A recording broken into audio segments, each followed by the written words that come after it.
This channel's content is strictly for educational and informational purpose and does not endorse or promote any form of violence, harm, illegal activities, self-injuries and communal disharmony. Krishanu, পুলিশের পিস্তল, পুলিশের যে Colt revolver, সেই Colt revolver, official Colt revolver কি করে এই শাহজাহানের শাগরেদের অস্ত্রভাণ্ডারে গিয়ে পৌঁছয়? ঠিক যেইভাবে চম্বলের ডাকাতদের কাছে পৌঁছায়, ঠিক যেইভাবে আমরা দেখেছি মাওয়িস্টদের কাছে বিএসএফ এর অস্ত্র পৌঁছায়, সেনাবাহিনীর অস্ত্র পৌঁছায়। তার মানে শেখ শাহজাহান এবং তার শাগরেদদের চম্বলের দস্যু বা মাওবাদীদের সঙ্গে তুলনা করছো?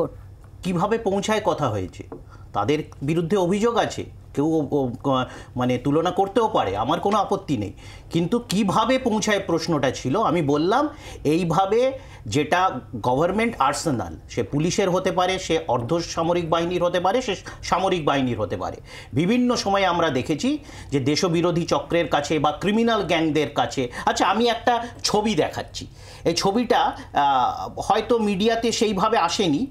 একসময় বিজেপির খুব মানে কর্মঠ হরিয়ানার একজন কমরেড, বিজেপির কমরেড মন্নু মানেসা, মন্নু মানেসা,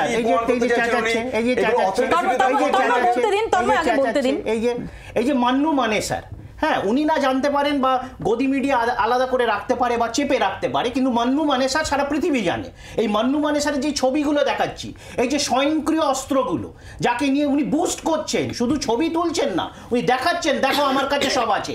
এই মান্নু মানেসার হরিয়ানা দাঙ্গাতে বারবার নাম এসেছিল, গত বছর গ্রেপ্তার করতে সেখানকার সরকার বাধ্য হয়েছে।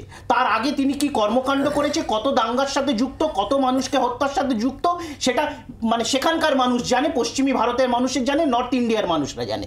তো সুতরাং এখন আমি তো আবার বলছি, 3 বছর ধরে মিডিয়াকে শিখণ্ডি খাড়া করে একজন মানে বিচার চুরির বিচারপতি, এখন প্রার্থী, তাকে ব্যবহার করে তার দেওয়া কন্টেন্টকে সান্ধ্যকালীন আলোচনার বিষয়বস্তু করে তৃণমূলকে আক্রমণ করা হলো। এখন দেখছে সেটাতে সুবিধা হচ্ছে না, মানুষ ধরে ফেলেছে।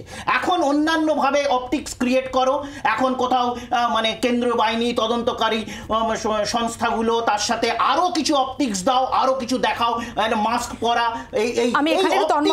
খেলা হচ্ছে। কেন রাজনীতি নেই?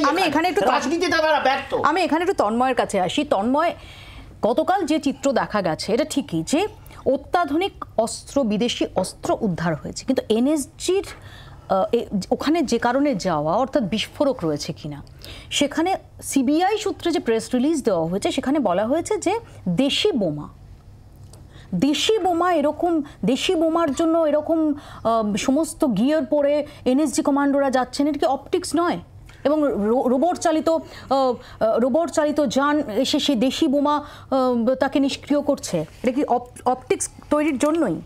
দেখুন, এনএসজি যেভাবে কাজ করে সবসময়, আপনি তো প্রথমে জানতে পারছেন এটা দেশি বোমা। এবার আপনি যখন যাচ্ছেন তার সামনে, আপনাকে পুরো প্রোটেকশন নিয়ে যেতে হবে। তন্ময়দা, একটা কথা বলি, দেশি বোমা, তন্ময়দা, আপনি বাংলায় রাজনীতি করেন তো? হ্যাঁ, বাংলাতেই আপনি থাকেন। মোটামুটি এটা খুব মানে খুবই দুর্ভাগ্যের কথা, কিন্তু বাংলার ভোটের সময়, বিভিন্ন সময়ে যেভাবে বোমা দেখা যায় বিভিন্ন জায়গায়, দেশি বোমা চিনতে না পারাটা খুব আশ্চর্যজনক কিছু নয়। দেশি বোমা চেনার জন্য নন টেকনিক্যাল লোক হতে হয়, টেকনিক্যাল লোক হতে হয় না, নন টেকনিক্যাল লোক চিনতে পারে। আপনি এই যে স্ট্যান্ডার্ড অপারেটিং প্রসিডিওর বা একটা প্রোটোকল বলা হয়, তো সেখানে গিয়ে ওরা হচ্ছে শুধু ওই বোমগুলোই যে করেছেন, ডিফিউজ করেছেন তা নয়, ওরা পুরো জায়গাটা খুঁজেছেন যে আরো কোথাও বোম লুকিয়ে আছে কিনা, সেখান থেকে কোনো বিস্ফোরণ হবে কিনা। গ্রামের মানুষকে বলেছেন হচ্ছে বাড়ি থেকে চলে যেতে, গ্রামটা ফাঁকা করতে, কারণ হঠাৎ করে যদি বিরাট একটা এক্সপ্লোশন হয়, তারা তখন বুঝতে পারছেন না।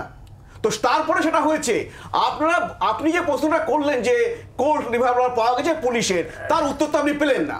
বলা হলো যে মায়াবাদীরা যে কাছে, মায়াবাদীরা কিভাবে পুলিশের অস্ত্র পায়? তারা ছিনতাই করে নেয়। তো এখান থেকে যদি সাধারণ যদি ছিনতাই করে নিয়েছে অস্ত্র, সেটা কি পুলিশ রিপোর্ট করেছে? পুলিশ সেটা খোঁজ করার চেষ্টা করেছে? তার কোনো ডকুমেন্টস আছে? তো সেইগুলো তদন্তে বেরিয়ে আসবে। বাংলার আওয়াজ, বাঙালির আবেগ, জি 24 ঘন্টা।